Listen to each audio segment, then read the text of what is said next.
¿Qué tal? Muy buenas noches, yo soy Genaro Lozano y esto es Punto y Contrapunto de martes. La reforma al Poder Judicial y la aprobación de la extensión del mandato del ministro Arturo Saldívar como presidente de la Suprema Corte sigue siendo el tema del debate en el panorama nacional. Esta noche escucharemos los puntos y contrapuntos de la mesa de los martes y jueves. El empresario Alonso Ancira, acusado de daño patrimonial a Pemex, dejó la cárcel luego de que se alcanzara un acuerdo con la Fiscalía General de la República, la FGR, para que Ancira pague más de $216 millones por su daño.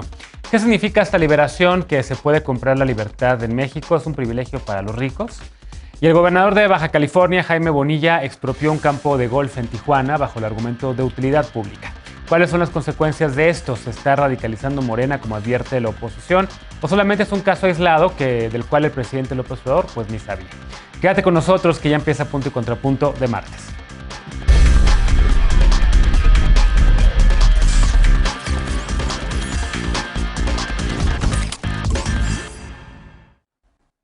Mañana se discutirá en el Pleno de la Cámara de Diputados la minuta que contiene la propuesta de ampliación del periodo de mandato del ministro presidente de la Suprema Corte de Justicia. Ayer las bancadas de oposición adelantaron que votarán contra el artículo transitorio que la semana pasada propuso el senador del Verde, Raúl Bolaños, para que el periodo del presidente de la Corte de Saldívar se amplíe hasta noviembre del 2024 con el argumento de que así tendrá tiempo de instrumentar la reforma judicial. Como recordarás, esta reforma fue elaborada por el propio ministro Saldívar y presentada por el presidente López Obrador con el propósito de elevar la calidad de las sentencias, fortalecer la carrera judicial, así como sancionar el nepotismo, la corrupción, el hostigamiento y el acoso sexual. Diputadas del PAN, del PRI, Movimiento Ciudadano y del PRD anticiparon que sus grupos parlamentarios votarán en contra. Y lo mismo dijeron algunos legisladores de Morena como Pablo Gómez y Porfirio Muñoz Ledo. Esta tarde se informó que la Junta de Coordinación Política de la Cámara de Diputados, la JUCOPO, presidida por el morenista Ignacio Mier, avaló que la minuta no sea discutida en comisiones y se descartó así, o sea, va a ser discutida en fast track, directo al Pleno, y se descartó así la propuesta hecha por legisladores de oposición que buscaban que se discutiera en un parlamento abierto. Veamos qué opina la mesa esta noche. Para ello doy la bienvenida, como cada martes y jueves, a Estefanía Veloz, abogada y feminista. ¿Cómo estás, Estefanía? Buenas noches, querido Genaro Lozano. Buenas noches, compañeras, compañeros, compañeres. Le doy la bienvenida también a Alejandro Encinas, politólogo y con el corazón en la 4T. ¿Cómo estás? Muy bien, buenas noches. Hoy regresa a la mesa Aurora Espina, investigadora y militante del Partido Acción Nacional. ¿Cómo estás? Muy bien, buenas noches, un gusto estar con ustedes. Y hoy saludamos a Víctor Espíndola, consultor en comunicación estratégica. ¿Cómo estás, Víctor? ¿Qué tal, Genaro? ¿Qué tal, compañeros? Muy buenas noches a todas y todos. Bienvenido. A ver, empiezo contigo, Alejandro. ¿Qué está pasando con esta reforma de este transitorio que evidentemente detonó muchas alertas? Desde el viernes pasado se ha estado discutiendo en todo, digamos, en todos los medios nacionales del país y básicamente tus compañeros y compañeras de la mesa de ayer también ya esbozaron sus puntos, casi todos en contra de este transitorio. ¿Tú cómo lo ves? ¿Por qué hay quien está diciendo que solamente el ministro presidente de la Corte, Arturo Saldívar, podría instrumentar esta reforma al Poder Judicial? Bueno, sin mermar, hay que reconocer una destacada trayectoria de Saldívar y un compromiso muy fuerte y real, ¿no? Para dejar las simulaciones, esta idea mítica del castillo de la pureza que es el Poder Judicial, y hacerle frente a los problemas que tiene en torno a mayor rendición de cuentas, combate a la opacidad, entre otras cuestiones que han viciado la carrera judicial y la naturaleza de los fallos. Pero de eso a, digamos, torcer a través de un transitorio un artículo constitucional, creo que sí hay un muy buen trecho. Sería muy inconsecuente de mi parte criticar cuando lo hace el INE y no criticarlo o dejarlo pasar en este caso. Yo creo que la reforma adolece de varios defectos, pero principalmente de dos, y me refiero al transitorio. Una, que no puedes cambiar las reglas una vez que inició el juego. Es decir, Saldívar ya fue electo para un periodo delimitado y por tanto yo creo que eso tiene que ser respetuoso. Si no se repiten vicios como los del Tribunal Electoral del Poder Judicial de la Federación, donde fueron electos unos magistrados por un periodo y después se les amplió. Creo que ese es un error funesto que además somete o pone a expensas de los vaivenes y de las negociaciones políticas la permanencia en la carrera de los magistrados. y otra que tampoco puedes legislar con dedicatorias especiales, y esta pues digamos que sería una transitorio hecho a la medida de una persona. Y bueno, aquí el tema también es el de los imprescindibles, ¿no? O sea, yo creo que si bien Saldívar es un perfil muy importante, pues también hay que confiar en la construcción de capacidades institucionales de la Corte, incluso ya electos por parte de esta nueva mayoría legislativa, pues también podrían desempeñar y llevar a buen puerto esta reforma. Aquí la gran paradoja es que un tribunal constitucional, porque este control constitucional, la Suprema Corte de Justicia, va a tener, si se aprueba en diputados, va a tener que dictaminar o determinar la constitucionalidad de ese transitorio en un claro conflicto de interés, claro, porque los principales beneficiarios de esta reforma serían los ministros, en donde se sentaría un precedente, en donde se podría ampliar.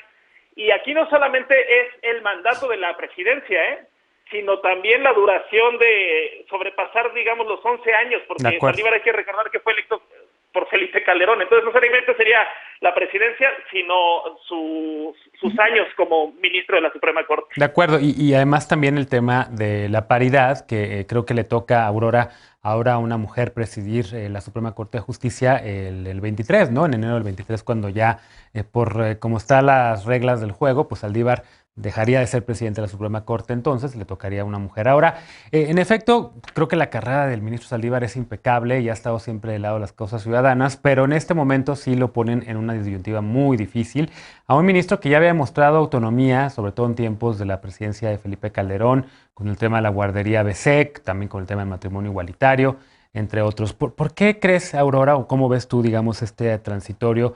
Hay quien dice que es un regalo podrido.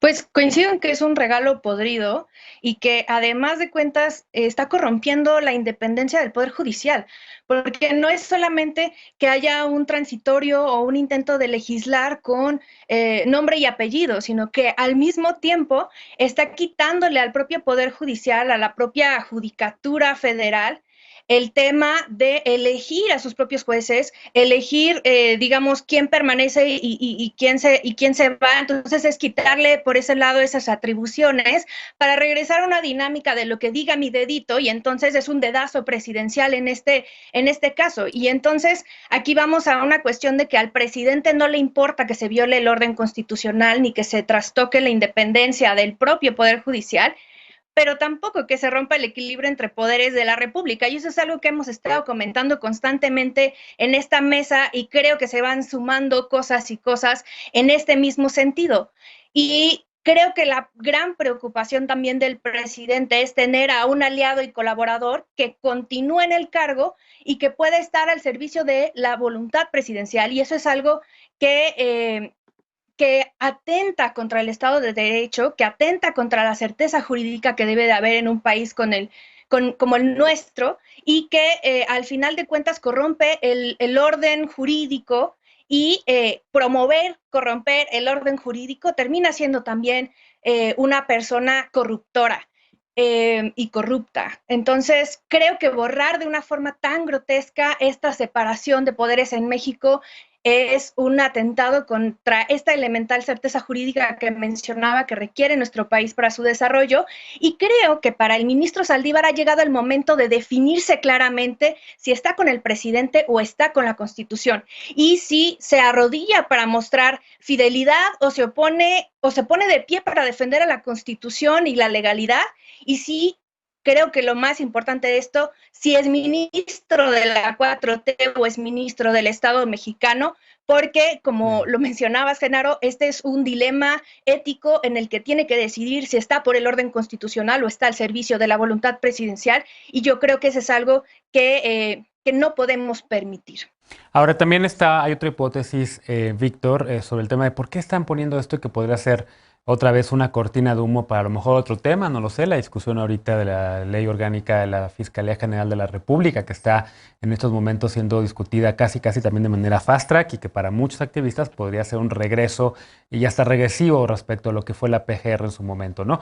Pero además de eso, Víctor, está también el tema de, pues sí, en efecto, Saldívar siempre había defendido estos temas, ¿no? Siempre tiene como un historial de ser un ministro preocupado por la presunción de inocencia, por la constitucionalidad, por el tema también, por supuesto, de vigilar que los términos legales de los mandatos de los magistrados, de los consejeros, duren el tiempo que tengan que durar, no una extensión así.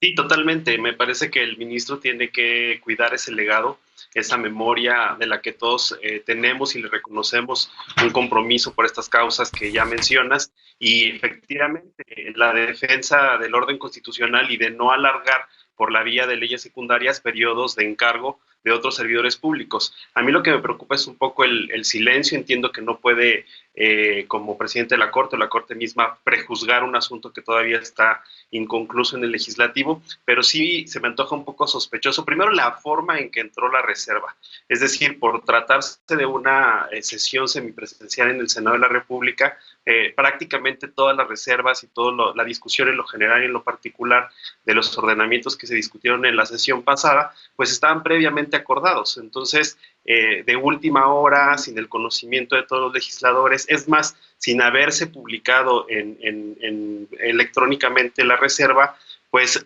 tomó por sorpresa prácticamente a varios legisladores, lo cual también hace un retrato de cuerpo completo de esta oposición que se dice combativa, que se dice crítica, que se dice incluso en ocasiones escandalosa sobre ciertos temas, y algo tan relevante, tan importante como una violación a la Constitución, pues pareció que no estaban enterados y que de última hora trataron de mover las manos. Dante Delgado, que salta de su escaño para poder tomar la voz, pues evidentemente retrata una oposición completamente fuera de planeación, de lugar y atenta de las decisiones importantes.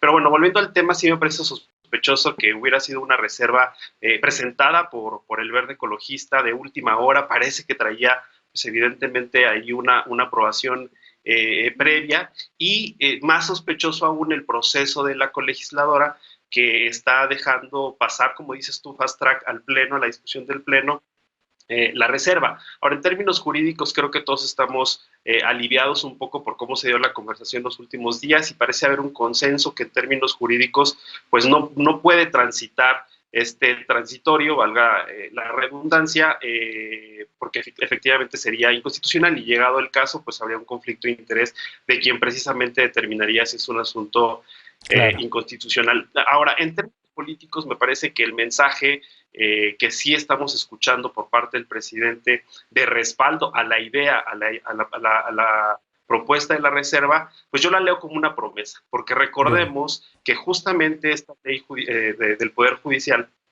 todo el paquete de la reforma judicial, pues está pensada para hacer una renovación completa de un poder que efectivamente pues ha sido cuestionado en sus decisiones y corrupción. Entonces me parece que puede ser una promesa, en tanto si estás conmigo, pues tendrás esa carrera judicial que tantos añoran en términos políticos, pero en términos jurídicos evidentemente hay un consenso. Bien.